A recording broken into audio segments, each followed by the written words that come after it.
حضرت مولانا مظفر حسین کاندھلوی، عجیب انسان اللہ نے پیدا کیا تھا۔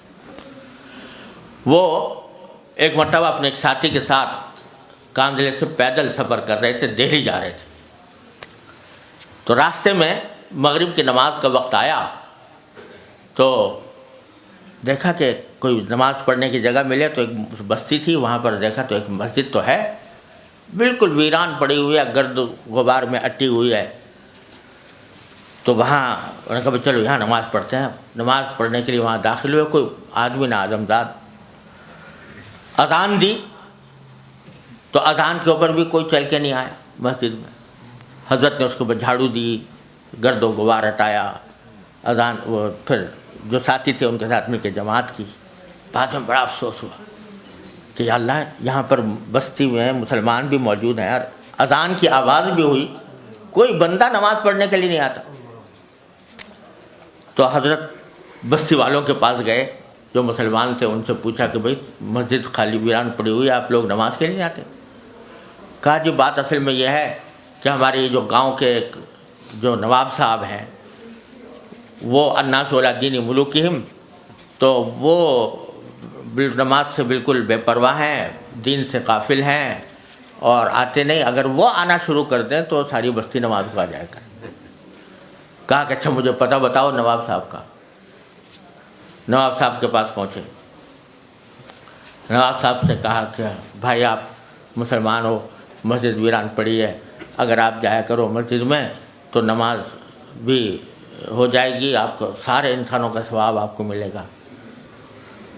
تو حضرت کی باتوں میں اخلاص تو تھا، طبیعت پہ کچھ اثر تو ہوا، کہنے لگا کہ مولانا نماز پڑھنے کا تو میں چلا جاؤں مگر دو کام ایسے ہیں میں چھوڑ نہیں سکتا۔ کیا کام ہے؟ کہ ایک تو یہ کہ میں شراب پیتا ہوں اور میرے پاس فاحشہ عورتیں آتی ہیں، اور دوسری بات یہ کہ میں وضو نہیں کر سکتا، وضو میرے بس سے باہر، تو اس لیے نماز کیسے پڑھوں بغیر وضو کے؟ حضرت نے فرمایا کہ اچھا تو ایسا کرو، آپ ایک بات کا وعدہ کر لو۔ یعنی کیا؟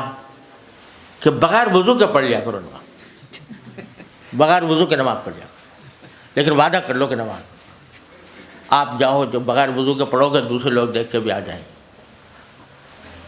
بغیر وضو کے نماز کیسے؟ کہا کہ میں کہہ رہا ہوں بغیر وضو کے پڑھو۔ تو اس نے کہا اچھا یہ تو میں کر لوں گا، لیکن بغیر وضو کے میرے سے سمجھ میں آ نہیں رہا۔ کیسے؟ کہ سمجھ میں آئے نہ آئے آپ مجھ سے وعدہ کر لو بغیر وضو کے پڑھنا۔ اور جہاں تک وہ اور باتوں کا تعلق ہے، وہ تم گھر میں جو کچھ کرتے ہو کرا کرو، لیکن نماز کو آ جائے گا، وعدہ کرو۔ اب اس کے بعد کوئی راستہ نہیں تھا، اس نے کہا جی اچھا وعدہ کرتا ہوں، کل ظہر کے وقت سے نماز کو جاؤں گا۔ حضرت وہاں سے اٹھے، دوبارہ مسجد میں گئے، 2 رکعتیں پڑھی، سجدے میں گرے، خوب روئے، خوب روئے، اور رو کے دعا مانگی کہ اللہ میں یہاں تک تو لے آیا، اب وضو کرانا آپ کا کام۔ یہ کہہ کر اگلے دن ظہر کا وقت آیا تو نواب صاحب کو وعدہ یاد آیا۔ جب جانے لگے تو دل نے یہ کہا کہ خدا کے بندے پہلے دن تو جا رہا ہے نماز پڑھنے کے لیے، تو آج تو وضو کر لے، آپ وضو کیا تو غسل کر لے۔ تو غسل کیا اور غسل کر کے مسجد پہنچے اور نماز پڑھی، اور اس کے بعد اللہ تبارک و تعالیٰ دل ایسا بدلا کہ جو اور خرافات لگی ہوئی تھی وہ بھی چھوڑ کر۔ اب اگر کوئی پوچھے کہ بھئی مولانا مظفر حسین صاحب نے اس کو کہہ دیا کہ بغیر وضو کے نماز پڑھ لے، تو کتابوں میں تو یہ لکھا ہے کہ بغیر وضو کے اگر تہاوراً نماز پڑھے تو آدمی کافر ہو جاتا۔ تو تنہا علم کی بات تو یہ تھی، لیکن تفقہ فی الدین یہ تھا، تو لیتفقہوا فی الدین فرمایا گیا۔